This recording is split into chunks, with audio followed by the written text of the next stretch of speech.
I would give my shirt to someone that's literally fighting for us, because there are things that you give that we don't see.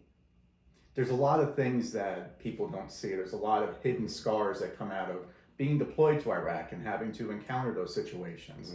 And I went to Iraq twice. I went to Iraq twice during the Operation Enduring Freedom and Operation Iraqi Freedom back in 2004 and 2005. And it was during the Sunni uprising, which was probably one of the more difficult time periods there. And for the first 30 days I was there, for the first time I was on deployment, every single day for 30 days straight, we got mortared. The base got mortared. And you become immune to it. Because you're just getting bombed. All the time. Wow. Constantly. And you become immune to it. But the thing that people don't realize is you might be immune to it at the time because you're trained to be immune to it. Right. But when you get back, there's other things that are going to happen to you that you don't even know at the time. Yeah. And so you went to Enduring Freedom right at the beginning. Yes. I'm sure you were a little younger then. Just a tad tiny bit. And so, because I believe, and I'm going to say our generation, when we talk about the war in Iraq and Afghanistan, the war on terrorism, as it was called, a lot of people from our generation, 30s and now into their 40s, have sacrificed the most. I mean, we're the ones that put ourselves into the line, just like World War II or any of the other wars that were very significant to this country. Our generation really was the one that went the most, and so it's sad, but it's good that we stood up and we did what we needed to do. It's what we were standing for. Yes. that made it difficult, because you're stuck between having patriotism and nationalism. You're stuck between being a patriot and doing the right thing for your country, but then not blinded by the fact that you might be there for sometimes not the right reasons, right? And so at the time, I think that, a lot of our folks that were either in the military or that were recruited into the military never thought that they would be going into Iraq in 2004 or, Afghanistan in 2006. Nobody thought that. They thought, well, hey, look, we're going to be here for 8-10 years. We're going to probably do, National Guard or this or that, and then we'll just get out like my other people did in the 90s.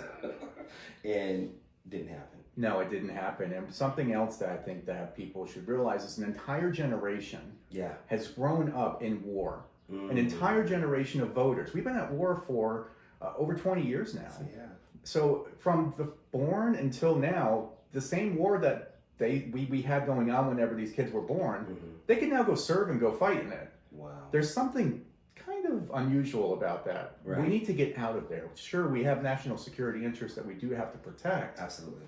But we need to stop sending our young men and young women there because they literally have no other way to go. So in a perpetual state of war. Yes. And that is one thing that I know that the previous administration really rallied, the folks were rallied against, was the fact that they wanted to get pulled, which is strange for that particular group of Republicans, because typically they're ones that want to go in and fight, was pulling people out. Yes. And that kind of resonated with the previous administration. Was the people he was saying, well, we don't want to go in there. We don't want to keep it being a perpetual war. We're not everybody's policeman, that kind of thing. Because it had been so long that we've had war fatigue. Right? We have. We certainly have. War fatigue. So thank you for serving. And then after you served, you came back here and... Wow, where do I begin? Let's just get a little bio. Little bio. Let's learn a little bit, because a reason why I'm asking, because your story is probably similar or has pieces of similarities to other veterans. And so it's important to honor your story, but then also to link that to our conversations we're going to go into your proposal. Yeah. Of course, yes. So right when I got back from Iraq the second time, I was dealing with some things. And so I got out of the military, and there was, at the time, 2007, there was no instruction manual for what to do next. Right. They've gotten better about it from what I've heard, but there's still room for improvement. So I got out of the military, and I was living in California at the time. I packed up my little blue Mazda, got in the car, and just drove to Miami. Oh, wow. I wanted to get as far away from California as I possibly could, and that was a good way to do it. I was like, I need some beach and some, I don't know, more eye candy or whatever it might be. Miami is a place to do it. And that's where I developed a pretty raging cocaine habit for a short period of time. And eventually, I overcame that, and I got into the VA. My partner pushed me. He said, Ryan, there's something severely wrong with you. Oh, okay. You need to get some help. Right. And so I did. I became sober for quite a while during that period, got into the VA system. And it was complicated. It was really complicated to try to figure that out. I mean, there's so many stages and so much paperwork that you have to go through and all these applications. And then once you get in, that's great that you're in, but then trying to get an appointment because there's such a high demand. Things have changed since then, since 2007, but at the time, a lot of people in my same situation had the same experience. Slip through the cracks. Yes. Yes, because it's too much. They do talk a lot about, people often talk about the bureaucracy with the VA, and they liken that to extending it to Medicare, Medicaid, other places where it's over bureaucratic. That's why I'm a doctor here. Over bureaucratic and does not really serve its people. So how does that, is that what you're saying was your experience with the VA at the time? At the time, that was my experience with the VA. There was a lot of bureaucracy. There was too many applications to go through, too many steps to have to follow, and these waiting periods in between. From the time that you apply until the time you actually get approved for health benefits, I believe a good way to try to mitigate that time period is to automatically enroll veterans into state Medicaid, whatever state they might be in, just to help mitigate that, because they're more than likely going to need mental health services. There's probably some other ailments that they may not understand or recognize or see, or there might be some physical ailments. So getting them into some kind of health care right away, once they get out, just as even if it's a temporary lapse, getting them into the state Medicaid program right when they get out, while they're waiting for their VA health benefits, will be a great way to try to address some of these concerns. That's a great, and we're definitely going to go into that. And what I also see is that during that time, that's when we were, ending the Bush administration, going into the Obama administration. During the Obama administration, there was clear, the VA hospital here in Arizona was some clear scrutiny and some kind of turnover, big time, about how they were being served out here. So we do know that, like you said, some of these things have progressed and changed and bettered. In the idea of veterans support or bureaucracy or whatever you want to call it, but at the time it did not serve you, and you were one of the hundreds of thousands who were coming in and out of the Iraq War at the time, and we did not have so we got the front end issue of sending you out there and putting you to work and getting you the command and getting you all that kind of stuff, and it didn't help. We didn't have any of the back end apparatus set up, is what you're saying. Correct. We didn't at the time, and it's gotten better. Yes. And one thing I can say about the Phoenix VA is because I got here in 2012, and that's when I first started going to Phoenix VA. Talk about a transformation. Wow. They have just transformed from, with the appointments and all the issues that went on with that, and the leadership at the time, they were more concerned about moving up in their pay scales than they were about the veterans. Things have dramatically changed. I go there, I get what I need done, and I get out. Wow. I don't have to argue for appointments. Sure, they might try to manage things from a primary care perspective and try to keep you in from going to the specialist as much as possible, but they still see you, and they still try to do everything they can to try to address that issue. That's awesome. And that's what we want to see. So that's a progression already through 2 administrations, actually. So with that being said, now you went through that transformation. You went from Florida. You ended up here in 2012, right? I did. just pick. I'm sure you pointed to a map and just kind of rolled the globe, and then it just hit, and it was Arizona, right? It's a funny story because my partner and I, for over a year while we were getting our bachelor's degrees in Florida, we studied different cities and put these metrics in place. All right. We had Boston and Los Angeles and Money. a couple, exactly, San Francisco. These were pipe dreams for us. There was no way in hell we could afford to live there. Yeah. And then Phoenix was just this anomaly that kept fitting our criteria that we agreed on. Really? And so I came out here and I found a townhouse for $81,000. Oh, wow. And I was like, wow, 3-bedroom, 2.5 for my mortgage was like a few $100s a month. I was paying $1,100 for a 2-2 in Florida. Right. Where do you mind me asking what part of town that in? I was in downtown. That was my more recent place. I lived right off Biscayne Boulevard. Okay. And so that's where I was. It was nice. It was really nice. Okay, Oh, wait. Not like that no more. Wait, in Phoenix. No, in Phoenix. I live off of 19th Avenue and Camelback in Phoenix. I thought you were talking about Miami. Yeah, no, Phoenix. Okay, that's still $81,000. I mean, y'all, look, that's where it's at. Ain't like that no more. Sorry. No, it's not. But you know what's really crazy about the place when I moved in? There was this like dangling cord right in the middle of the dining room for a while. There was holes all over the walls. Oh my gosh. And the floors were, I think they were getting us sick. So that was the $81,000. Okay. So you walked into a fixer-upper. Yes. And so you came here, we fit the criteria, and then what inspired you to continue with your education and continue to eventually run for office, which is super, I want to hear that portion as well. Because I wanted to set a positive and good example for the community. That was my big driver. I wanted to show people that even though that you had struggles, you had things that have happened, I wanted to be able to set a good example. And yes, I am a white man and I have white privilege. I acknowledge that. I feel I have a moral obligation to society to try to help elevate the voices of those who do not have that same privilege. A moral obligation, not just any other requirement. I feel it's my moral obligation to help others. And that's the way I've always lived my life, and that's the way my parents raised me. Wow. To look at things, to say, you're going to have certain advantages. You need to make sure that you're doing everything you can to help others who don't have those same advantages. That's why I got involved with running for office. I think there's some misconception about why I ran. I ran because I care about mental health, veterans, and education. I didn't run to become part of the whatever inner clique that they have. I ran because I care about those issues. Right, and I think, and that's important to say because, you know, the one thing that people kind of get discouraged by is that there's some kind of qualification or there's some type of thing you have to be in order for you to run. And what people don't understand is that you just have to be available to run. Correct. And you have to be and have the heart and the vision to run that serves people. And there's no criteria. And I want to tell everybody out there who's worried about, well, should I run? Do I want to be in the spotlight? Yeah, you're gonna have scrutiny. Yeah, they're gonna know a little bit of your business. But at the end of the day, if we need more of you, the ones that are sitting listening to this running, than some people that are already out there. Because the people that are already out there sometimes aren't really thinking about your best interest. And I say that for both sides of the aisle. Yes.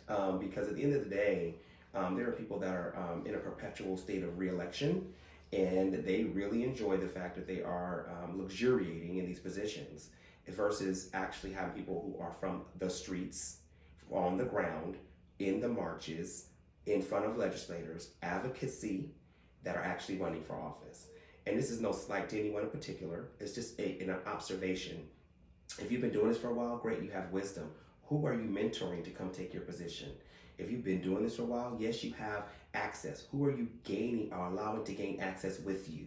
Who is standing next to you to be able to take these seats when you move on to your next level or your next position or your retirement? And I know a lot of it, this is not just in Arizona, it's a lot of places that have great people who have been trailblazers in their field, who have been trailblazers in getting elected, but then getting to the state of, I'm here, I'm always going to be here, and I will help who I want to help, but I don't have to help everybody. And we have to get past that as a people. And I appreciate you bringing that up because it does show that, you know, you have a vision, you're a veteran, you're part of the LGBT community, you understand your privilege, and having you in a seat would benefit not only me, but everybody because you're willing to serve like you've always served. So thank you. Hats off to you for that. I appreciate that. And there, you know, one thing that happened in my life, it was kind of this realization early on whenever I was living in Miami and I finally got my own apartment. I got this little studio apartment. It was probably the size of this room. Actually, I think this room is bigger. And it was my first studio apartment after I got out of the military. For the first 6 months I had that studio apartment, I slept on a single air mattress. That was where I came from to where I am now. I know what it's like to be on the ground in a rough neighborhood and to struggle and to make sure to fight, to know what the fight is and to know what it means to fight to get to this point. And because of those experiences, it motivates me even more to want to fight even harder for our community. Right. So it's not over yet, I'm sure. No, you're damn right it's not. We got work to do. And I see, and then like what I say on this podcast often is we have, you know, our white allies and we have white co-conspirators. And our allies are people that really know our struggle and know our experience, but we'll kind of lay back and not really into advocacy. Our co-conspirators, like yourself, are into advocating for us when we're not in the room. And those are the folks that we need in spaces and places because your privilege will get you in doors that other people can't get into, at tables that we can't get into. And then once you get to that table, you already have the advocacy and the voice of people of color and elevating our voices. So kudos to you. I hope you continue in your endeavors to move into that direction, whatever it may be. But thank you for running and being able to put yourself out there, because people can say what they want to say about anybody. It's hard to run. It is. It's hard. It takes a lot out of you. It takes a lot out of you, especially if you care about it. That's the thing that I think was the unexpected part. Is just how much it would take out of you because of how much I cared about these issues. It's a mental, emotional, and spiritual journey running for office. And if those three things are not in a good place for you, you need to get those three things in a good place before you run. Wow. I was happy at the time of my life, before I started running, before I thought about running, I was content with things. I was working for a big four consulting firm. I was doing contract review, and I'm like, what the hell am I doing? What am I doing? This is not advancing any cause that I really deeply care about. It's like, you know what? I want to run for office to at least elevate these issues. I knew for a fact, Kenneth, I knew it was a tall order to beat an incumbent who's been there for over 40 years. Right. But these issues were elevated. Even though I lost, these issues became something people started talking about more frequently. Yes. And that to me is a success. It is a success. And it's hard to go back and look at what the incremental successes that we have, because, when we talk about people that are pioneers, or people that are walk into situations, these are people who don't necessarily have to win all the time. Correct. You can elevate issues in different ways. Them. It's like the Hillary Clintons. It's 18 million cracks in the ceiling. There's all that glass ceiling that people claim to continue to work towards. Right, women. The same thing when it comes to LGBT, or when it comes to people who are running for office. I mean, you kind of, by elevating those issues, the one that comes behind you, if there is somebody who comes behind you again, will have the blueprint. Correct. Have the blueprint on how to elevate those issues. It may be at the right place at the right time to, boom, get it. And so when we talk about pioneers, that's what it is. That's pioneering. Yes, it is. It's not necessarily that I have to win all the time. It's that I have to be able to soften it up for the next one to walk through the door, take a little chip away. And in the African American and people of color community, we've always done that. We've lived through failure for centuries until we made to success. And a lot of it just meant that we needed one or two people to get in there, or to knock the door down, or fail, so that the one that's supposed to be there and the one that comes up next gets it. Not only has the African American community done that, they've done it in a way that every community should be modeling as the best framework that there could possibly be out there. Yes. A lot of struggle came with it, just like with the LGBTQ community, just like with anybody that's struggling in severe poverty. But the African American community set the blueprint. You set the blueprint. You set the bar. Yes. There is no better way to approach it. Yeah, there was a lot of failures, but damn, talk about determination. Yeah. That's what I love. And then we talk about the big, people talk about the big legislative and the landmark legislation for education, the Voting Rights Act, but there was a lot of state level stuff and incremental things that happened just out of that alone. Yes. That we seem to forget. And it starts, all politics is local. It starts at the state level. It starts at your person that's closest to you that can represent you. And the more you can get done at that level, yes, the big stuff can happen, and it all feeds into the same beast. It all supports the same thing. It all elevates the same thing. So this is great conversation. I love it. I love it too. And just to backtrack a little bit on the women's veterans. Yes. If there's any women veterans out there listening, please go to womensmemorial.org. Be part of history. Sign up and register. RBG, Ruth Bader Ginsburg. Yeah, Sometimes I mix up those three letters just out of mistake.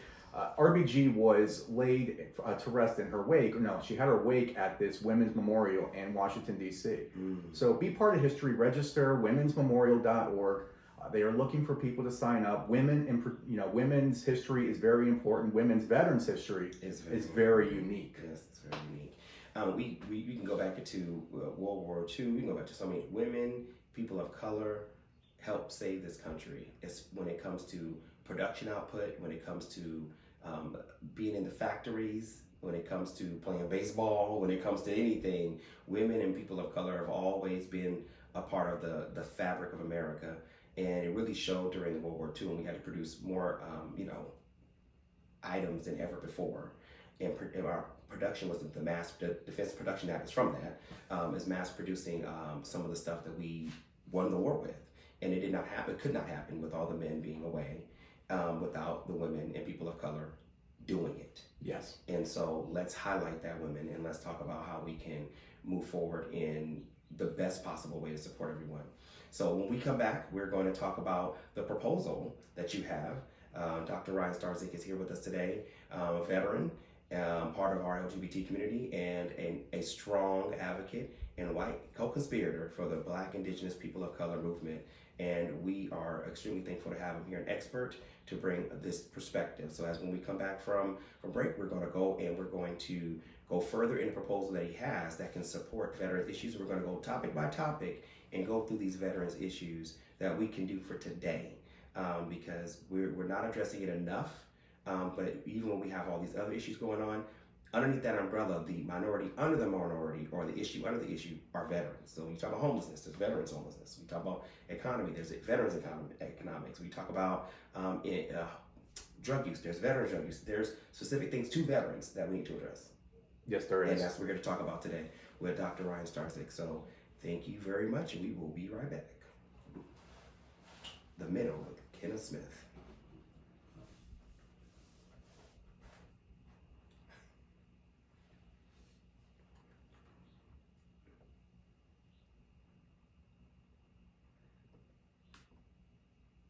Okay.